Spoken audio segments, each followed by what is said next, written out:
So, ladies and gentlemen, Gragas going to be the first ban away from Cacao. No surprises there.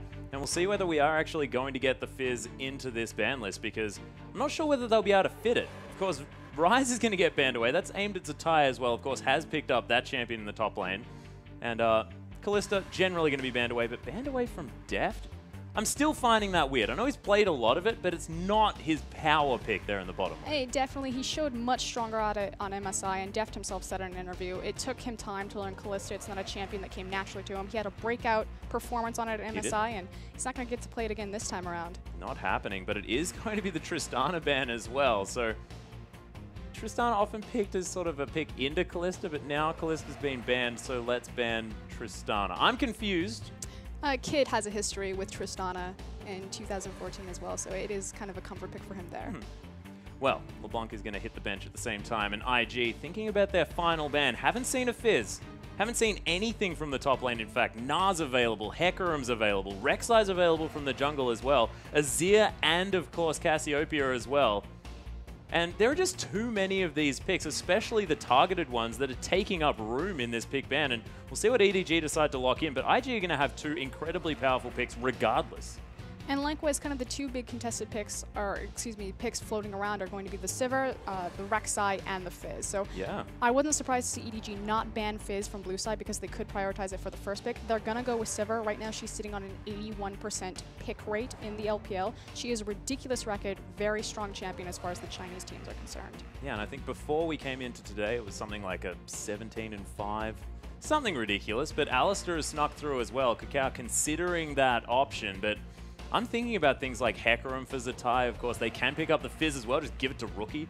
They could even put Cacao on the horse. He'd be more than happy to play it. Of course, this is Cacao. You can build a Trinity Force on it. He's probably going to be happy. Well, with so many bans not utilized on the top lane, of course, only that Gnar taken away. Yeah. Not surprised that they're not going to show their hand too early. And as I say that, Zatai's like, nope, never mind. Pony up. Yep, that's why you can never talk about it before it happens. Hat bites you every time. The barnyard rotation. Got the cow and the horse. Brilliant. Thank goodness. Old McDonald's going to be very, very happy. EDG going with the classic combo, though, the Nunu and the Azir, and plus the Sivir. This is fantastic. So much wave clear already and so much synergy with that Blood Boil. I love it. We'll see whether it is going to be augmented by potentially that Gnar in the top lane, and then they're just going to have so much CC, the alley-oop potential coming through from the mid lane and top lane duo if they do pick that one up. I'm getting ahead of myself, but I'm excited about the possibility. Now, the beauty of Sivir is just the utility that she offers her team, and the versatility and everything that she can do. Like you said, siege, wave clear, go button, so hard engage, disengage. Normally, you don't think of her synergy as much with Azir just because he needs to be in position and set up his Sand Soldiers for objectives before he's really fully useful. That said, the zone control in terms of sieging between the synergy of Azir and Sivir is awesome. Well, IG have decided to go for a little bit more of a slow jungler here with the Sejuani. Cacao has seen a fair bit of success on it, but it doesn't necessarily fit in with his aggressive play style, as Kid is going to take away the Ezreal as well. One of the most impressive Ezreals that I've seen so far in the LPL, to be perfectly honest with you. I know there's a lot of it. We're in China, so Ezreal is the pick of picks, but EDG now considering their final two. Koro looking to go back to something interesting, but they are just hovering at the moment. I do actually quite like the Ezreal pick. It is a signature champion from Kid. He's very unique about how he uses his Essence Flux, his E. Yeah. So watch for that. The thing about Kid is you watch him, you're like, he should E right here, but he's actually more of an auto-based Ezreal player, if that makes sense. He'll put out many more auto attacks than you would think, as opposed to using his weaving his spells and doing damage that way. Of course, he's still going to hit his Mystic shots. It's just, it's very particular and very unique about how he uses his E and positions around fights with Ezreal. Well, Mako is going to go back to a comfort pick as well. The Annie there in the bottom lane. Annie, Sivir, a lot of burst damage potential there, especially once they do hit that level 6 mark. But Koro, he's on the tree. He's more than happy just to try and equalize the lane if he can. But IG, considering taking the Snake Lady into the mid lane and the classic Azir-Cassiopeia matchup. Of course, we were talking about the classic Azir-Xerath matchup back in the first split, but now it seems to have become, you know, Snake versus Sand. Saw the rise of them at MSI. Now, the beauty about both these champions is that they're both lane bullies with hyperscaling potential into the late game, which is pretty unique. Both of them do go through a mid-game power trough, which that's where Ezreal's really going to take off with Kid if he decides to go the Trinity route. And likewise, Sivir has a good power spike come the mid-game on her static shiv as well as her completed BF item. Yeah, and Kitty's He's going to be taking that cow. So as far as this bottom lane matchup is concerned, is Alistair going to be enough here as far as using that Triumphant Roar, maybe healing up the potential harass that's going to come down from this Annie? Is this going to be an oppressive lane? Because it looks to me like it might be an oppressive lane coming through from EDG. It's really going to be a question if we're not going to see a lane swap or not. Obviously, Ezreal doesn't have the best time in any sort of lane. In fact, he loses pretty much every single 2v2 matchup unless he decides to go a BF sword route. So it's really just about the itemization. Is he going to go for an early Sheen, the Phage? Is he going to go for even a Bloodthirster at this point? Alistair obviously is at a disadvantage because he isn't ranged and he's against the oppressive range of Annie. That said, she recently got some nerfs to his range, so not as awful as she was before. Yeah, and I actually think that Annie's going to get to the point where she's a melee champion. Just range keeps getting nerfed. Just a few nerfs at a time. And look, come 2020, we're going to have a melee range Annie. And it's going to be really, really fun. She just auto-attacks with Tevers. Yeah, you're just running around. You're basically Alistair. You're just really small and a little girl. So you're absolutely nothing like Alistair. But I'm excited to see the bottom lane, how that one works out. But returning to the jungle here, of course, Sejuani for Cacao is... Clearlove, of course, hasn't necessarily picked up exactly something that's going to go overly aggressive into it, but how's this jungle matchup going to work out? Well, the thing about Clearlove on Nunu is that it is a signature champion for him as well. A lot of power picks coming out for both these teams. Snowball. Interesting, yeah, we saw a lot of that. Interesting thing about Invictus in general is that they have an incredibly high percentage of taking both first Dragon and first tower, so it tells me that obviously Cacao, a very aggressive jungler, that he makes a lot of plays early, and the fact that he is on Sejuani, who doesn't really find her power until post level 6 with those ganks. So it's about how is Cacao going to use the ability to go through walls on his unique pathing and make plays happen early for his team, if he's going to keep with the trend that are showing in their stats. Well, we'll see if they do as we hop onto the Rift.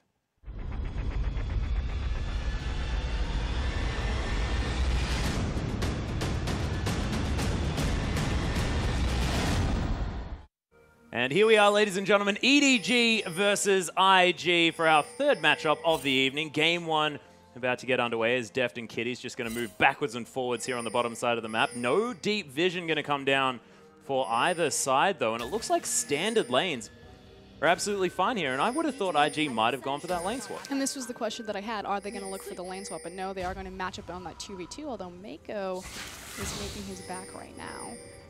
That would be EDG thinking about a lane swap, which perplexes me to no end.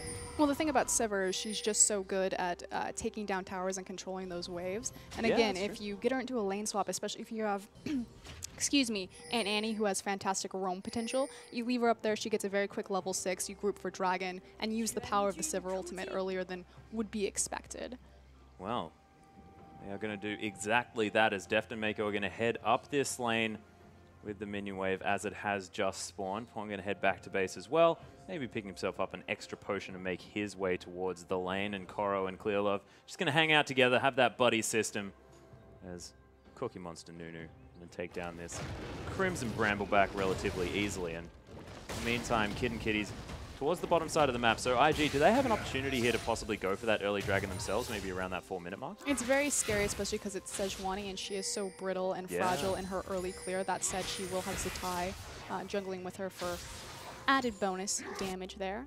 The question is going to be, how are the bot lanes going to deal with the waves? Are they going to freeze it like we see Kid and Kitty's doing here, or are they going to pull it like I believe Mako did up into the top lane for a fast push building a wave? Well, it looks like IG actually have the creeps pushing towards here as Mako's going to come through. Nice double stun there as the Zatai takes a fair bit of damage. Mako looking for something. The Ignite's actually down. A few more auto attacks. He flashes! First blood by Mako. That was hilarious. Rookie going to answer immediately with a 1v1 all-in level 2. And already this game is... I don't even. They watched him walk out of the lane as well. He had creep vision on him, so they knew that he was coming down. It's quite often for supports to kind of peek their head, check out what's going on, and apply some damage or just be a nuisance. I don't think he expected him to all in. Yeah. Pretty cute. It was very, very cute. Of course, Mako now picking up that first blood did mean that Rookie wasn't able to grab that after he did destroy Pawn. And I mean, we didn't actually see what happened.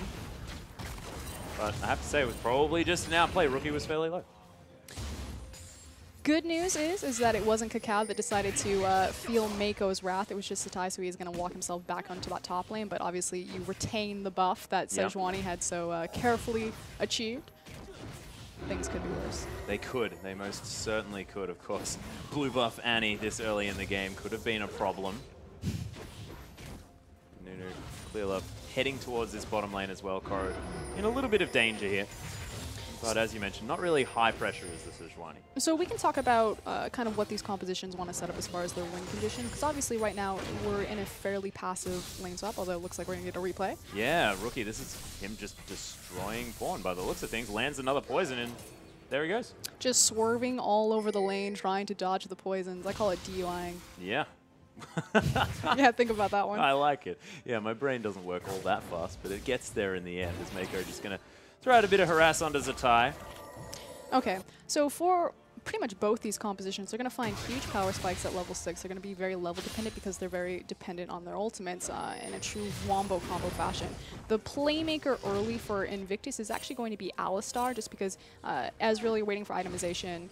Cassiopeia, you're waiting for itemization, obviously, in the stacking of the tier. Cacao, you're waiting for the level 6 ultimate, likewise for Hakaram. Now, the thing that's curious about giving Kitties all of the power in early game as far as playmaking ability on this Alistar is Kitties actually has the lowest kill participation out of any of the supports in the LPL. My goodness. You wouldn't have expected that, of course. I don't know. Generally just see Kid and Kitties hanging out together, but... Yeah, and it really speaks to how Invictus play around their bot lane. We do call them in Champions like a janitorial style bot lane. They're not the big playmakers or the hinge in which IG success swings. They're consistent, but it's all about Rookie and Cacao. Well, speaking of Rookie, he's getting some more damage down at a Pawn here, taking some Sand Soldier poke, but very low on the old mana. Is just going to be chugging through that flask as best he can. But Rookie, with that early kill, has got an extremely early Tear of the Goddess. And with that Serpent's Embrace, of course, also stacking up, and have a whole lot of power come that level 6 mark, and he's about to hit it.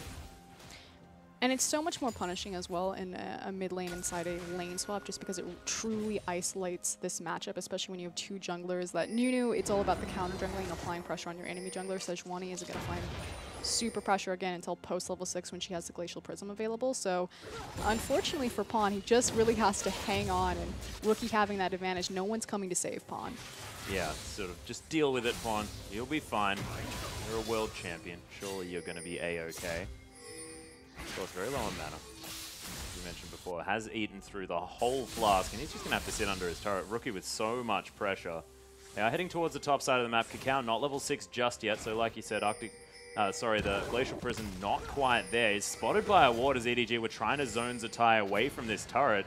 But Mako's got the stun. He's not scared of anyone. And this is something very indicative of Clear Love as well. He's very good about playing underneath his pressure points on the map and making sure that he's shadowing underneath. You wouldn't really consider him a playmaker, although he does have that potential in champions like his Lee Sin. But he's always in the area that he needs to be to offer backup to his teams, specifically for Deft as the primary carry for EDG. Speaking of Deft, lands a really nice double boomerang, but oh my goodness, flashing forward there, the spell shield on the devastating charges. He's getting the damage back onto Cacao, who flashes, picks up Mako. Clear Love tanks a couple of extra turret shots as well. Cacao, 300 health to the collective 300 of EDG. Waiting for that Arctic Assault to come back up, but the Snake moving up the river is going to mean that EDG get the heck out of there as quickly as they can. Yeah, they're going to quickly back out of this one, especially because Zatai also had Teleport available, which means if they had tried to get even greedier than they got on the first time, Zatai could have been up there in a jiffy. But meanwhile, bot lane. Yeah, Koro actually taking some damage here, but Kitties tanks up quite a little bit more than he would have otherwise wanted there from the tower. And Rookie going to continue to clear out this wave. 24 CS the advantage, soon to be a much larger number than that as Pawn heading back to this mid lane. Almost has his Morellonomicon completed. Forbidden Idol almost done. We can quickly touch now back up onto the top lane dive. So obviously it was a fantastic initial juggle of aggro from EDG when Mako taking the tower, making sure that he stood on the max range of the tower so he could easily step out. That's Cacao. Did a great job trading what he could. More importantly, though, was the fact that the wave was pushed against Zatai's tower to die there. So it wasn't just the fact that he gave up the kill, but the fact that he sacrificed all of that CS, which is why when you look between Koro and Zatai now, you see that discrepancy of 10 CS. About 12 to 15 is going to equate to a kill's worth of gold. So if it's easier to understand the information that way, Koro, by his CS, is a kill up on Zatai. Oh, not too bad. Of course, the assist going to be helping Zatai just a little bit, but not enough to even that one out. Double Doran's ring going to mean that Koro a little bit more difficult to dive, and of course, Clear Love being there going to help, but Koro is burning down here on the bottom lane as Kiddies is going to flash for the kill, but Kid now has to deal with Clearlove, who's able just to snowball him down. He's going to fall to his doom. The red buff definitely helping out, and EDG, they do answer for that kill in the bottom lane. And Kiddy's using his Ignite right there, but I want to think that he killed him with the passive yeah, on the heal. Rampage passive. I like it. But meanwhile, on the top lane, of course, EDG trade the resources, take the tower. In response, though, IG... Yeah. IG, with their animal-based team comp that I didn't quite... The barnyard? Like, yeah, that's like the full barnyard. They've got a piggy there as well. I mean, you don't necessarily have a snake in a barn, but generally having the rest of the animals, there might be a snake around. We're in Australia, She so has snakes are there. the theme, though, because she's wearing the cowboy. Yeah. Ezreal doesn't fit whatsoever. I don't think he fits anywhere. Might be like the Harvest Moon team comp. He can be the main character I guy. got that. It's a game. Okay. Yeah. But IG staying true to their stats, they have an incredible first dragon control. Like 86% of the time, they're going to get the first dragon in their games. And there they go. Able to take that one down relatively easily. And of course, Rookie with so much pressure in the mid lane, definitely going to lend themselves to being able to get that done. EDG's comp does work fantastically in the late game, though, so we're not going to count them out just yet. But one thing I'm really frightened of is the fact that Zatai is on the Hecarim. Of course, not necessarily one of his most played champions, but Hecarim in general has been decimating the LPL. I mean, you get to the late game stage and Deft actually in a lot of trouble, walks out of the way of the True Shot Barrage, so he's going to be safe for now, and Kid unable to quite land the Mystic Shot. But EDG are on the back foot here in the bottom lane. Koro heading around just to try and assist just a little bit. So almost some action. I think he smells that something is up, that people are playing to the side. But lo and behold, EDG playing to Deft's side of the map. No matter where he is. Top side, they'll appear up there. Bottom side, right shadowing underneath. And this is what's expected, but it looks like we are setting up for maybe a possible 3v3 as Cacao coming down through the lane. Yeah, Koro waiting in the wings, though, as the pig being very, very patient. The blue buff being looked at, or at least the area, as Koro is going to pass over the top of that pink ward. Mako does get the stun onto Kid. The boomerang comes down, ignites there as well. Twisted advance might deal with the Ezreal, and it does, but they answer back immediately there as Mako's going to fall down. Unbreakable Will has been popped, but Cacao's the focus. Deft picks up that kill. Clearlove tanks the turret for just as long as he'd like, and Pawn, he's coming through to try and pick himself up a kill, and Koro, he tanks up the turret. Rookie, oh my goodness, is this going to be a possible quadra kill available for the Snake? No, the minions actually being a little bit of a problem. Doesn't really want to tank too many of them up, and EDG going to get out okay. Another flawless tower juggle from EDG right there. Beautiful how they exited the aggro. Of course, they lose Mako on the trade, but fully worth right there. Rookie was looking at a possible quadra, but a nice boomerang from Deft pushes him off. Not able to quite solidify anything, and of course, positioning, very important. When you're the Snake, actually had already used the Petrifying Gaze as well, so wasn't able to come in through that one. I didn't actually see that that was on cooldown just at that time. They reset tower aggro 3 times in that fight. My goodness. Dang, EDG. It's like they're a really, really good team. It's like they speak one language. Although, they kind of don't. That is actually an interesting thing about EDG, that they spend all of their time communicating. This is a team that's made up of a couple of different native languages, but still able to make sure that they keep that communication going, and it's really impressive. Well, on the other side as well, Invictus Gaming obviously also a hybrid roster, Korean and Chinese, and actually EDG's coach, Aaron, said in an interview that he understood that in the start of spring 2015 that, frankly, the hybrid rosters weren't looking the strongest, but he knew that it would just take time, that they would learn and instill communication systems and then quickly start to ramp up their power, and that's really what we've seen from Invictus Gaming. The thing that we really haven't commented on yet is the fact that EDG are starting both Pawn and Koro. They've been doing a little bit of experimentation with their roster, starting Baimi as well as Amazing J into that top lane. So against Invictus Gaming, this is effectively a playoff rematch when EDG beat IG the last time around in a quick 3-0. They are pulling out all the stops. They most certainly are. No messing around whatsoever. And I actually thought that we might see a little bit of Baby potentially for at least the first game, that it has been sort of what EDG have been doing, taking a leaf out of the LGD playbook and saying, all right, we'll just switch him over as we move forward. Deft is going to take a Mystic Shot in the bottom lane. Does need to be a little bit careful. Nice spell shield. Going to lock away at least one of them. Ezreal did have a bit of a high point at earlier this year. Lucian, Corki, Ezreal, you kind of remember this when those champions were being used. And that's really when Sivir really started to rise up, because obviously how her spell shield interacts with eating up those abilities and denying a lot of damage from the burst casters or spell cast or burst ADCs, spell ADCs, caster ADCs. There's what I'm looking for. Yeah, sometimes like English. Not a lot. You're very good at Chinese. Oh, hang on. Wait, Chinese League of Legends. Yeah, similar thing. Yeah, exactly. Yeah, Def, though, he's going to clear out this bottom lane. But of course, yeah, and the thing that I like about Ezreal is the fact that it's, you know, Wei Xiao did it. I mean, it's sort of the massive pick for China. You think of China, you think of playing Ezreal and weaving in all of these auto attacks around everything, eking out all of the damage possible. And I like the kid sticking to the roots, you know? And it does look like he's picking up... Oh, actually, Kitty's getting burnt down here. The true damage from the Ignite's going to eat through the ultimate. Mako locks down that kill, but Rookie trying to find his way in as the Bear's body blocking with some Mystic shots and going to be able to pick up an easy one. And, man, Kakao just unable to find the right position in a lot of these skirmishes on the bottom side. And there's, I mean, obviously the Cassiopeia, and this is going to make sense in a second. The Cassiopeia is a big, and it's like, what? Cassiopeia wasn't in the lane. Cassiopeia is a big damage threat, and Exhaust is really going to slow her down. But the fact that Mako decided to go Ignite because he's facing against an Alistar and an Annie in that, or excuse me, an Alistar and an Ezreal in that bot lane. Obviously, the Exhaust isn't going to mean as much against an Ezreal because he's about weaving his spells as opposed to being an auto attack champion. And the fact that the Ignite is going to give true damage to cut through Alistar's ultimate. Yeah, and I like that. But of course, in the late game, it might mean Mako not going to quite It might mean a very scary rookie. Yeah. And a very scary Zatai as well.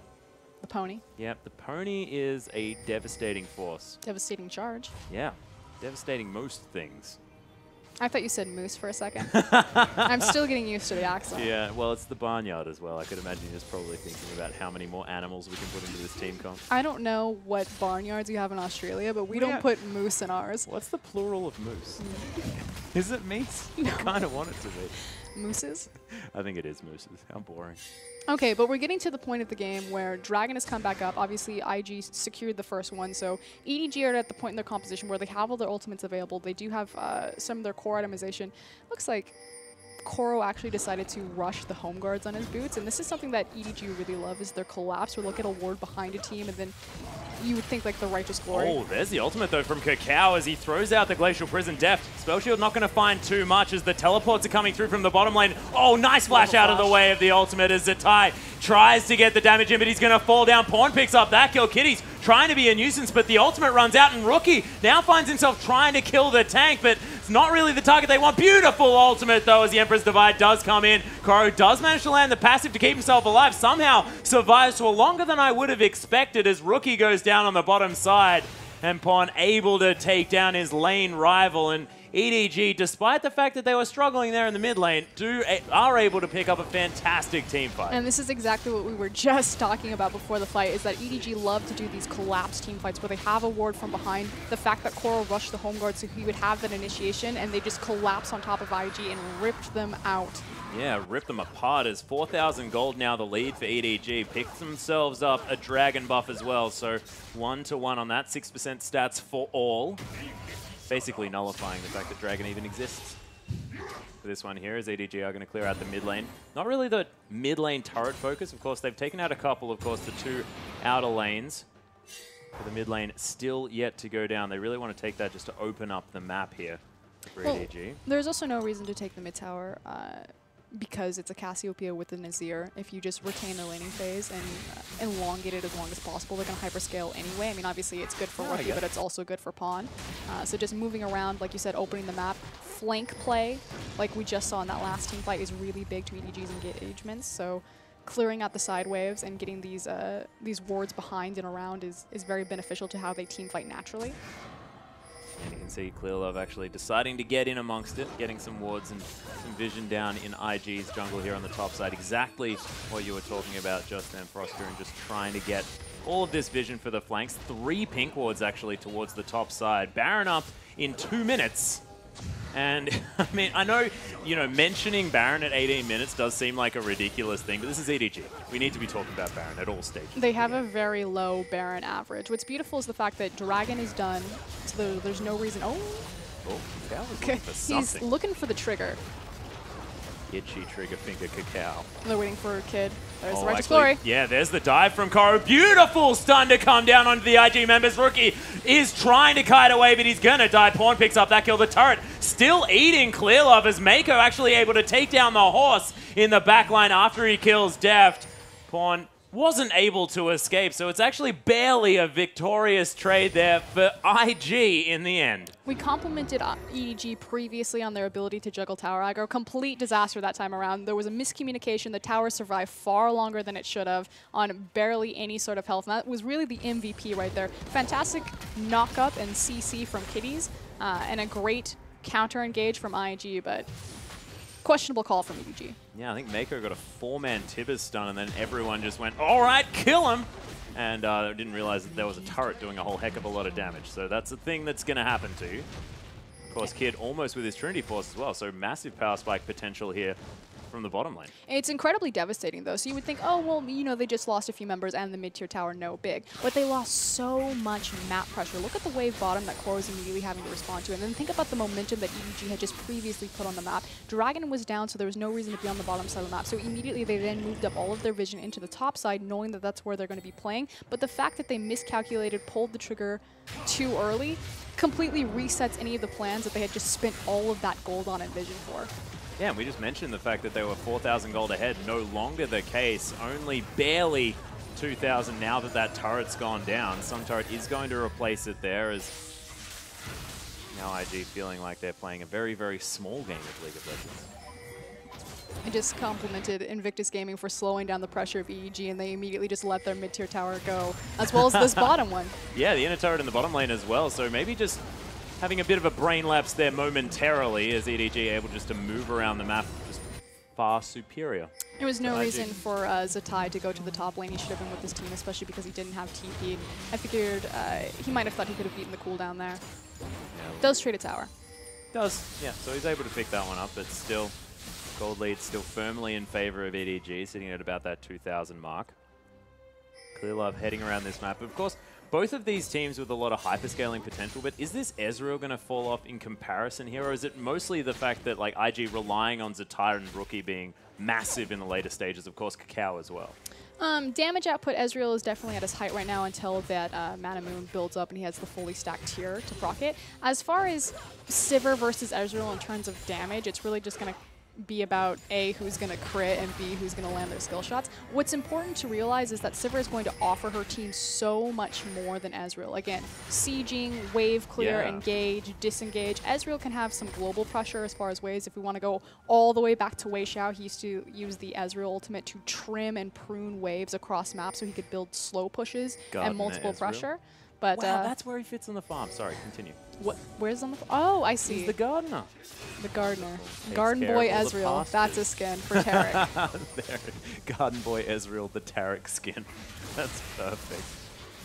We're going to clear out this lane. But yeah, like you said, of course, Ezreal going to fall off just a little bit there, and Deft going to be very, very useful as far as moving the team a little bit more fast. Clear Love going to have his Blood Boil just to help out with that as well, and Koro going to be able to engage very effectively. So EDG moving forward look fantastic, but IG's a team that looks like they kind of want that to be happening. They want to be reacting to an engage rather than engaging themselves. Yes, especially for Rookie's ultimate, unless Cassiopeia can set up into a brush. Now, what I actually really want to point out is Rookie decided to go for a sweeper as opposed to updating his trinket for ward coverage. So it's not so much about providing vision for his team, it's about sweeping out a brush, making sure that he can't be seen, and getting a sneaky ultimate. So it really plays to Rookie's natural tendencies to just murder everyone. Well, he did just play Ahri, so it makes a whole lot of sense that he'd want to be waiting around getting these kills. His ward is going to fall down. It's the Sand Soldier doing some work here for Pawn. We do have a lot of core itemization already completed. We talked about the Trinity Force, of course, the Archangel Staff as well. Yeah, for Cassiopeia, that's a huge power point for her. So right now, these two teams are ready to fight. Dragon should be kind of the stage for this, especially as Invictus are quickly moving. There's a teleport. Yeah, teleport in at least. Zatai trying to find his way in there. Not exactly the best, though, as Cacao just going to get destroyed. Deft with the ultimate. Kitties with a wonderful knock-up, though. There's the ult back from Pawn just to try and create some space. But look at the ult from Clear Love, splitting up the team of IG, and Pawn able just to get so much DPS down in the back line. Kid trying to use that heal to get out of there, but Koro, gets the flash from Kid, but he is going to be safe in the end. Zatai trying to escape in the bottom brush, and Rookie thinking that, yep, I'm pretty much done here. Koro locks down Zatai. The beauty of EDG and playing zone space control compositions, the fact that they have the Azir, the Emperor's Divide, as well as, like you said, that massive ultimate from Clear Left to split up fights, and just how useful it is in the fact that Deft is their AD carry. He's very position reliant. Yeah. And when he has all of those fantastic tools and then a team that executes them flawlessly every single time, it's really when you start to see this AD carry shine. Yeah, Mako now hanging around here as well. Does have the... And I didn't even see Tibbers go down in that team fight, of course. It was used, and it was probably to fantastic effect, but because EDG had such fantastic layering, it was sort of caught up in amongst everything. Just because it seems like the cluster fight's really what they're looking for. And you look at IG's team comp and you think that's playing into their hands. That's what they're going to be able to use, but it seems like it's Pawn. It's the Emperor's Divide that's just pulling the whole thing apart. They're just so brilliant about using their resources to the most effective way possible. So again, we talked about how Coral likes to use his teleport come from behind. And that's actually a very Hecarim thing to do when you think about Hecarim with the onslaught of shadows, with the devastating charge running through, but it was the Maokai. We are going to see the replay, so watch Coral. He's going to teleport from behind. Cacao just gets annihilated from the map, and there's Coral. All the way in. But they don't need the big tanky front Maokai to help them win the team fight because they're so efficient. We just need the... Oh, hold on. Yep. Speaking of which, there's actually going to be IG winning a fight here as Deft and Clearlove not sure what they were doing, but they're both going to die and possibly give up a Baron, or definitely give up a Baron to this IG squad as they've got a Cassiopeia. They've got so much Baron damage, and I don't know what happened in that mini break, but yep, EDG lose Baron and a couple of kills. Clearlove and Deft were like, don't worry, IG, go long. And they just threw the ball as hard as they could. Does seem to be something like that. As Mako's just going to incinerate the wave upsettedly and move towards his blue ball. Great spot for IG to be in. It's going to be a question now if they can do... he's going to be fine. If they can do anything with this Baron as far as translate... Oh, hold on. Oh, there's the ultimate. Actually, Zatai does get out pawns, but unable to get himself away from the horse effectively enough. There is going to be the E over the wall for some safety as Koro is going to pop that Righteous Glory. Slow not going to find anyone, though, as Mako does come down, but Kid takes the boomerang and IG decide to disengage. I feel like when you pop Righteous Glory to run away, it's not about running away. It doesn't even really work. It's advancing in the opposite direction. Yeah. Well, IG going to steal away the red buff here as well. Kid actually locked that one down. So here was the question. Are IG able to do anything with their Baron, translate into any sort of objective, or is it just going to be a pause button for them to catch their breath, continue to stack up the fact that they do have these scaling champions and these scaling power points? Clearing out waves right now, haven't consolidated their Baron any which way or direction. Mid tower would be the most appropriate for them to take down, just because if they secure that second tier mid, it's going to open up the map and give them far more map control and pressure. So if they do look to take an objective, I would expect it to be there. See whether that's where they're going to go. Looks like with 4 members hanging around, that does seem to work for them. As Pawn going to try and take down this Raptor, but Clearlove just going to smite that one away. And Rookie going to take a Scuttle Crab as well. So IG, I mean, you generally expect to at least get a tower from a Baron. The IG squad taking their time, locking that one down. And Zatai waiting in the wings, trying to get some form of dive. Onslaught of Shadows is there. There is a ward right on top of the horse. So much dive potential. They have to be very careful. Righteous Glory was popped. Mako runs around really fast. What you're looking for is the Onslaught of Shadows as well as the Glacial Prism. I would expect that on a tower siege like this, it will be IG who strikes first, especially as Zatai is kind of trying to look for a flanking opportunity here. He's champing at the bit, one could say. I like the imagery. But what you want to notice is in the side lanes, we have massive waves because as IG consolidated the resources mid lane, Deft and Koro went into those side lanes and said, hey, we know you want to be mid, but you really need to take care of this stuff in the side waves.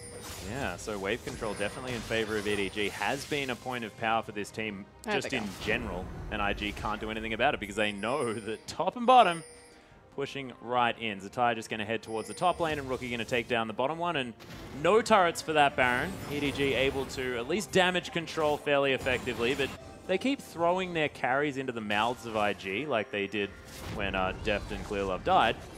and things are probably still not going to go so well. I mean, think about it this way. Deft and Koro going for a walk into the side lanes and then using the power of Sivir as a wave clear, like we said, in her rotational ability, equalized the Baron that IG had gotten as far as map pressure and objectives are concerned. So it's just the power of Sivir in general. The power of setting up your waves appropriately. It's something that LGD are very good at. And especially Invictus and EDG as matured teams, matured strategically. Like, wave manipulation and management wasn't really seen in 2014 Chinese League of Legends. So it's wonderful to see these teams and the evolution of them as they start to climb their skill ceiling, the strategy ceiling, if you will. Yeah, and the last split was honestly like a learning experience for a lot of these teams about how to deal with the sidewave management. It's what happens when you bring over players. I want to mention like Acorn. Dandy, of course, Acorn there as well. Like Dandy with the vision control that's changed a lot here in China as well. Mata there at the same time. Vici Gaming just in general, as far as their vision, was wonderful as they moved in. But a lot of these teams, they've picked up on it as well. I mean, the fact that we're talking about wave manipulation in a Chinese game as opposed to just super aggressive 5v5, even in a game with Invictus Gaming inside of it. So effectively, IG were the most aggressive Chinese team that you could possibly ever be. And then they were smashed and combined with the KT Arrows, which were effectively the most aggressive Korean team that's ever been. And what do? You get a wave management, poke, hyperscaling composition, as opposed to just press go. Find it ridiculous. Cow, where is your Ghost Blade? Hang on, he's not playing Nocturne. It's not 2012, etc. There is an Aether Wisp on pawn, though. He's possibly looking for that Luden's Echo as his 4th item. I would have expected maybe a defensive option of some kind, like perhaps the Zhonya's Hourglass, but no. Pawn just very, very reliant on his own ability to have correct positioning. Of course, the rest of his team able to provide that for him as well. And Koro waiting for that home guard teleport into this fight around the dragon. Only more rotational power from this EDG lineup if they pick up the 3rd. It was really brilliant when IG actually just did there with their pink ward, understanding that the last, because you have to think, the last 2 big team fights that have really changed for them have been around this dragon fight where EDG just ripped through them, and it was on the back teleport from a ward placed exactly where they now have their defensive pink to make sure that, you know, fool me once, shame on me, fool me twice, it's not happening, I'm placing a pink. Yeah, exactly. So not going to be happening this time around as Mako was looking for something, does have that stun prepped as IG now going to start off the dragon. Cow right up amongst it, but he does have a lot of health and a lot of an ability to tank it. There's the Righteous Glory. Clear Love steals away the dragon. Thank you very much. And Cacao looks for the revenge ultimate. Nicely lands onto Pawn, but it's not going to do too much as Cacao just going to get ripped to shreds. Clear Love says, nope, you ain't getting in here. And Zatai defensively ults out of the team fight. EDG 5 members strong heading towards the mid lane. Outsmiting Anunu, but the fact of the matter was is IG were pressured into the situation because, again, EDG paid attention to their side waves and they set everything up. So not only do they get the free dragon, but they got the free top tower. And it forced IG, we have to act now or we're going to lose an objective for free. Lost it anyway and might lose more. Yeah, speaking of acting now, though, Zatai into the back line. Nice Emperor's Divide. Zatai can't get in at all. Koro, he's going to go down for the sins of the rest of the team, but Zatai looking to try and get some more done. Nice shield for Pawn as Mako. He's going to fall down. Zatai's a monster, ripping through this team. Clear Love getting rampaged to death. The helicopter horse able to take him down. And Kitties, he's going to continue. And that's an ace for IG. They lose no one. And EDG had used so many of their cooldowns in the previous dragon fight that Zatai was able to finally get into the back lane with his team behind him, not just by himself, and cause devastation to EDG's backline. What it'll actually transition into, maybe an inhib tower. Looks like they're going to go for it. Yeah, 6 seconds on the Baron as well, though. IG very, very low. They need to decide whether they're going to be able to get back in time before EDG actually just heads back and just does the Baron while they're healing up. The inhibitor is going to fall down. EDG may have a window now as they're all respawning. Beautiful punishment from Invictus Gaming. Yeah. Koro with the home guards looking for something here as Cacao very intelligently going to get as much vision down around this Baron as he can. EDG effectively have to rush to the Baron right now just because they have a window of opportunity before IG heal up, spend all of the gold that they just accumulated off of the Ace as well as the 2 towers and inhibitor. And oh, wow, that's very overzealous, actually starting the Baron. Yep, they've headed there. Krylov trying to get some damage down. Not exactly going down the fastest that we've seen a Baron fall thus far, but it's below half health. Zatai wants to find his way in, does have the smite. He's going to head over there, but it's stolen by Kakao. EDG now forced on the retreat. It's a beautiful ult from Krylov in the middle of the fight as Kitty's able to use that Unbreakable Will to keep himself under control. But look at the Sand Soldiers doing so much work. I say that, Pawn's going to die, and the rest of them are going to get torn to shreds. Zatai is just too much of a menace on this unkillable horse that's ripping apart this team. And I understand that Krylov is on Nunu. He has the smite plus the consume, but he actually had a weaker smite than Kakao in that instance. He's a full level down, so Kakao coming through in the end. And that team fight, we talked about how Krylov got another fantastic ultimate splitting up the fight, but the fact of the matter is Kakao beat him, got a better one. He got a Glacial Prism on Mako and Azir in the backline. So through the duration of Nunu's separation and protection, Azir wasn't able to lay down any damage. Yeah, and of course, I mean, IG had 2 smites as well. I mean, you might have smite consume, but you don't have 2 smites. And there's, of course, a top lane smite, level 17 is Zatai, so that would have been doing some work too. Of course, it was Kakao that got it. The seasoned jungler is deft. He's just going to kill him now. And IG, they did manage to get what they were looking for, though. They broke the base in the top lane as well. So mid lane inhibitor is fallen down, and Zatai now split pushing the bottom side. EDG are quickly running out of turrets as we see this again. So Kakao comes in, gets the smite steal. So here's Krylov. Bam. He's using his ultimate in the middle of the fight. But as you see, Mako and Pawn were locked up by the Glacial Prism, unable to act during the duration of that safety. Kakao then jumps straight onto the back line, eats them alive. Zatai as well, consuming the members of EDG as he's just going to eat Koro there on the front line. And look, Maokai just not going to be as useful at this stage of the game as a Hecarim. It's just flat out what's going to happen. As long as you're positioned front to back and you have the Maokai in front of you, I mean, obviously... Death is probably dead. Oh, able to move out of the way of the fear there as Zatai. He's going to get caught up. Mako able to get the stun down. Devastating charge might be back up again. He kills Deft, and he's going to die for it, but the 1-for-1 is probably the best he was looking for. IG now looking for the counter engage. The Righteous Glory was popped by Kitties, but I don't know whether he's going to be able to find his way in. And there's a bear following you, Kitties. You got to be careful. Mako going to get a lot of damage down onto him by Kid, sorry, who's going to get some bear gold for himself. Sand Soldier's still doing some work as Kakao. There's the ultimate, but whiffs as Pawn's able to use the E to get out of the way. And IG, they get the inner turret in the bottom lane, but that's about it.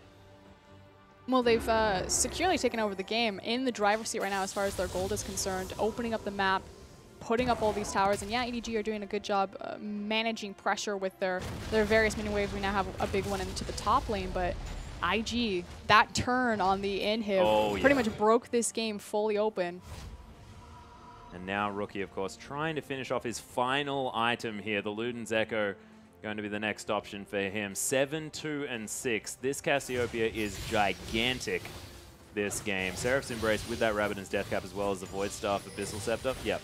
I'm pretty sure he's doing some damage, and I love the fact that he picked up the Mercury Strats as well. I also really like Luden's Echo on Cassiopeia just because she goes through her spell rotations so quickly that it's going to get more procs off the Luden's Echo. The problem with building Luden's early on Cassio, which is actually why I like where Rookie's deciding to pick it up in his itemization, is that she needs a core to really kind of ramp herself up and get her damage going. It's not like you can sacrifice a tier to make a rush on Luden's, whereas like someone with Ahri can just rush that item straight out the gate.